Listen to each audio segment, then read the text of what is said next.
નમસ્કાર મિત્રો, ABC ID કેવી રીતે ડાઉનલોડ કરવી? તો તમારે પહેલાં પ્લે સ્ટોરમાં જઈને ડિજિલોકર એપ ડાઉનલોડ કરી લેવી. તેના પછી તમારે એમાં લોગિન કરી લેવું. લોગિન કર્યા પછી આ પેજ તમને જોવા મળશે. અહીંયા તમારે સર્ચવાળી નિશાની પર ક્લિક કરવું.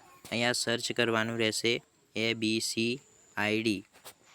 અહીંયા સર્ચ કરીને તમને નીચે જોવા મળી જશે એબીસી.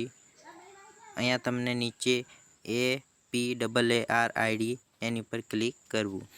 અહીંયા ક્લિક કર્યા પછી અહીંયા તમારે બધી ડિટેલ તમારે આવી જશે. અહીંયા તમારે ઇન્ડેપિટ ટાઈપ પર ક્લિક કરવાનું રહેશે. અહીંયા તમારે roll number, registration number, enrolment number, new admission non તમારી પાસે જે પણ હોય તે અહીંયા સિલેક્ટ કરી લેવાનું રહેશે.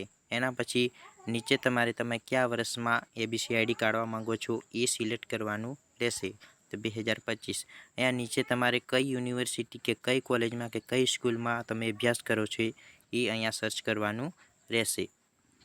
અહીંયા એ ડિટેલ નાખ્યા પછી તમારે ગેટ ડોક્યુમેન્ટ પર ક્લિક કરવાનું રહેશે. જો તમારી પાસે આ કશું જ ના હોય તો અહીંયા તમારે ઇન્ડેનિટી ટાઈપ પર નોન પર ક્લિક કરી દેવાનું રહેશે. ત્યાર પછી તમારે ગેટ ડોક્યુમેન્ટ પર ક્લિક કરવાનું રહેશે. ગેટ ડોક્યુમેન્ટ ઉપર ક્લિક કરશો એટલે તમારી આઈડી એબીસી આઈડી બની જશે.